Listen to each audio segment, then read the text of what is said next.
Assalamualaikum warahmatullahi wabarakatuh. Selamat pagi. Sebelumnya, izin memperkenalkan diri. Nama saya Atia Rizky Safira dengan nomor NPM 2214071019 dari kelas TEP A, jurusan Teknik Pertanian, Fakultas Pertanian, Universitas Lampung. Di sini saya akan menjelaskan PPT yang telah saya buat dengan dosen pengampu Bapak Dr. Mareli Telom Banua, XTP MSc. Jadi judul PPT yang tak saya buat adalah motor bakar diesel 4 tak. Di sini adalah gambaran umum dari motor diesel 4 tak, di mana ada mesin, ada komponen-komponen, dan juga adalah langkah kerjanya. Kemudian isi dari PPT saya adalah yang pertama tujuan, yaitu mengetahui tujuan pembelajaran motor bakar. Yang kedua, motor bakar diesel 4 tak, membahas secara umum tentang motor diesel 4 tak. Yang ketiga, komponen-komponen, di mana saya akan membahas komponen beserta fungsi dari motor diesel 4 tak. Kemudian adalah langkah kerja, membahas tentang langkah kerja dari motor diesel 4 tak. Nah, apa itu motor bakar? Motor adalah gabungan dari alat-alat yang bergerak yang bila bekerja dapat menimbulkan tenaga atau energi. Sedangkan pengertian motor bakar adalah suatu mesin kalor di mana tenaga atau energi dari hasil pembakaran bahan bakar di dalam silinder akan diubah menjadi energi mekanik. Selanjutnya adalah apa tujuan sih pembelajaran dari motor bakar diesel 4 tak? Nah, tujuan kita mempelajari motor diesel 4 tak yaitu agar kita mengetahui bagaimana proses kerja yang terjadi pada motor bakar diesel ini. Dan juga kita dapat mengetahui komponen-komponen yang terdapat di dalam mesin bakar diesel 4 tak. Kemudian, motor bakar diesel 4 tak. Sejarah singkat dari mesin diesel 4 tak adalah mesin diesel pertama kali ditemukan oleh Rudolf Christian Carl Diesel. Ia menerima patennya pada tanggal 23 Februari 1893. Mulanya, mesin ini digunakan sebagai pengganti mesin uap.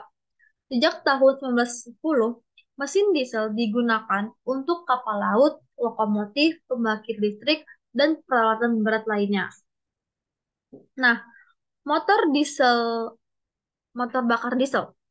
Mesin diesel adalah motor bakar dengan proses pembakaran yang terjadi di dalam mesin itu sendiri.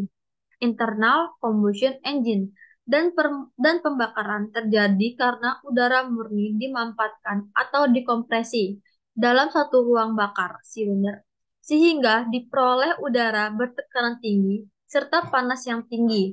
Bersamaan dengan itu disemprotkan atau dikabutkan bahan bakar sehingga terjadilah pembakaran. Pembakaran yang pembakaran yang berupa ledakan itu menghasilkan panas yang mendadak naik dan tekanan menjadi tinggi dalam ruang bakar. Tekanan ini mendorong piston ke bawah yang berlanjut dengan poros engkol berputar. Kemudian, mesin diesel 4 langkah.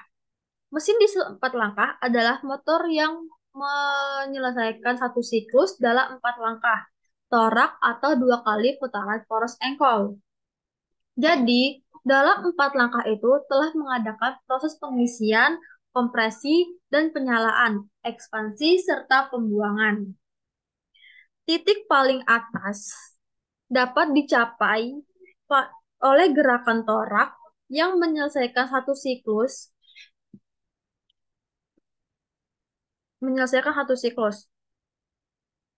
Nah, titik paling atas dapat dicapai oleh gerakan torak pada silinder disebut TMA. Sedangkan titik terendah yang dapat dicapai ujung atas torak pada silinder disebut TMB. Bila torak bergerak dari TMA sampai ke TMB atau sebaliknya, dikatakan bahwa torak melakukan satu langkah untuk setiap siklusnya. Kemudian, ada kelebihan dari motor bakar diesel. Di sini saya mendapatkan tiga kelebihan dari motor bakar diesel 4 langkah atau 4 tak. Yaitu yang pertama, adanya konsumsi bahan bakaran irit. Yang kedua, putaran yang ada rendah sehingga membuat motor bekerja lebih halus. Yang ketiga, tidak menggunakan oli samping. Jika ada kelebihan, maka pula ada kekurangan dari motor diesel 4 tak ini. Nah, ada dua kekurangan yang saya dapatkan dari motor diesel 4 tak, yaitu yang pertama, konstruksinya lebih rumit karena adanya sistem katup, membutuhkan sistem pelumasan yang sempurna untuk membuat mesin lebih awet. Kemudian ada prinsip kerja. Sebagaimana namanya, mesin diesel 4 langkah mempunyai 4 prinsip kerja, yaitu langkah hisap, langkah kompresi, langkah usaha, dan juga langkah buang. Keempat langkah mesin diesel ini bekerja secara bersamaan untuk menghasilkan sebuah tenaga yang menggerakkan komponen lainnya. Kemudian ada tiga sistem penyaluran bahan bakar ke dalam silinder pada motor diesel. Yang pertama itu adalah sistem pompa pribadi, yang kedua sistem distribusi, dan yang ketiga sistem akumulator. Kemudian adalah komponen-komponennya. Ini adalah gambar komponen-komponen yang saya dapatkan pada mesin diesel 4 tah. Yang pertama ada rocker arm. Nah, ini adalah bagian rocker armnya. Selain sebagai pembuka katup buang maupun intake valve, rocker arm juga menghubungkan antara camshaft dan katup. Sistem kerjanya adalah dengan menggunakan gaya gesek dari camshaft dan katup agar sirkulasi udara lebih stabil. Hal tersebut membuat mesin mobil menjadi lebih ringan. Kemudian ada valve. Ini adalah bagian valve. Ini valve.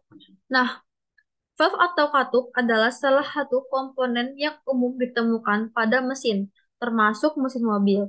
Secara umum, kegunaan valve adalah untuk mengatur aliran fluida, baik berupa cairan maupun gas.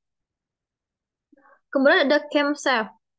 Nah, fungsi dari camshaft adalah untuk menggerakkan katup-katup mesin agar terbuka dan tertutup pada waktu yang tepat. Kemudian adalah nozzle. Ini bagian nozzle. Nozzle berfungsi untuk menyalurkan atau menginjeksikan bahan bakar dengan tekanan yang tinggi. Tekanan dan bahan bakar tersebut diterima nozzle dari pompa injeksi ke bagian dalam ruang pembakaran atau silinder. Kemudian ada exhaust manifold. Bagian itu adalah exhaust manifold. Komponen yang satu ini memiliki peran untuk mengumpulkan gas buang di berbagai saluran pembuangan. Kemudian gas ini akan disaring pada katalis dan juga muffler pada knalpot mobil. Fungsi pertama gas dari exhaust manifold ini adalah mengumpulkan gas buang yang berasal dari mesin pembakaran. Kemudian ada intake manifold. Intake manifold inilah yang berperan membantu mesin mendapatkan jumlah udara yang pas. Intake manifold juga berfungsi untuk mengatur aliran dan volume udara sesuai keperluan mesin, karena setiap mesin memiliki kebutuhan udara yang berbeda antara satu dengan lainnya. Kemudian adalah piston. Piston adalah bagian utama dari mesin yang berfungsi sebagai bagian yang bergerak memompa bahan bakar dan udara ke dalam ruang pembakaran. Piston bekerja dengan bergerak naik dan turun dalam silinder, mengubah energi mekanik dari bahan bakar menjadi energi termal dan mendukung mesin untuk beroperasi. Kemudian adalah water coolant. Nomor ini adalah water coolant. Fungsi utama dari penggunaan water coolant adalah untuk mendinginkan mesin secara maksimal, sehingga mesin tidak akan mengalami overheat atau panas yang berlebih. Selanjutnya adalah connecting rod. Ini adalah bagian dari connecting rod. Connecting rod merupakan salah satu komponen dalam mesin pembakaran yang berfungsi untuk menghubungkan piston dengan crankshaft. Connecting rod berperan penting dalam memindahkan energi yang dihasilkan oleh piston menuju ke crankshaft, yang kemudian akan diubah menjadi gerakan putaran. Selanjutnya adalah crankshaft. Bagian yang terakhir adalah crankshaft ini. Fungsi crankshaft adalah mengubah gerakan naik turun piston menjadi gerak putaran atau gerak rotasi. Pembakaran Pembakaran di ruang bakar mesin menghasilkan ekspansi yang dapat digunakan sebagai energi mesin mobil. Kemudian yang sebab keempat adalah langkah kerja. Nah, yang langkah pertama ada pada langkah isap. Pada langkah isap ini, katup membuka. Piston bergerak dari TMA ke TMB seperti yang ada pada gambar tersebut ini.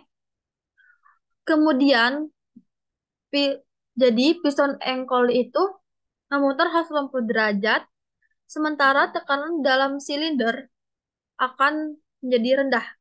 Selisih tekanan antara udara yang masuk dan tekanan rendah di dalam silinder akan menyebabkan udara yang masuk mengalir ke dalam silinder. Kemudian langkah kedua adalah langkah kompresi. Pada langkah kompresi, katup masuk, buang, tertutup.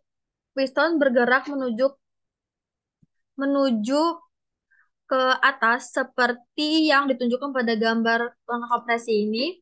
Kemudian piston bergerak dari ke TMA. Proses engkol berputar 180 derajat lagi. Udara yang ada dalam silinder dimampatkan di atas piston dan menyebabkan temperatur naik. Kemudian, langkah usaha atau langkah kerja. Dalam langkah usaha ini, katup masuk dan katup buang masih dalam keadaan tertutup. Pada akhir langkah kompresi, pada gambar 2 titik ini, pada gambar langkah usaha ini, ditunjukkan pompa menyemprotkan bertekanan tinggi itu menyemburkan sejumlah bahan bakar dengan ketentuan sempurna ke dalam ruang bakar yang berisi udara yang dimampatkan. Bahan bakar itu berbagi sangat halus dan bercampur dengan udara yang panas. Karena temperatur tinggi dari udara yang dimampatkan tadi, maka bahan bakar itu langsung terbakar. Akhirnya tekanan naik, piston bergerak dari TMA ke TMB.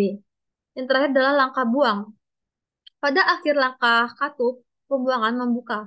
Seperti yang ada pada gambar langkah buang ini, piston bergerak dari TMB ke TMA dan mendorong gas-gas sisa pembakaran keluar. Kemudian melalui katup buang yang terbuka. Jadi, bila dipandang secara teoritis pada motor diesel 4 tak, katup masuk dan katup buang bersama-sama menutup 360 derajat dan hanya selama 180 derajat menghasilkan usaha.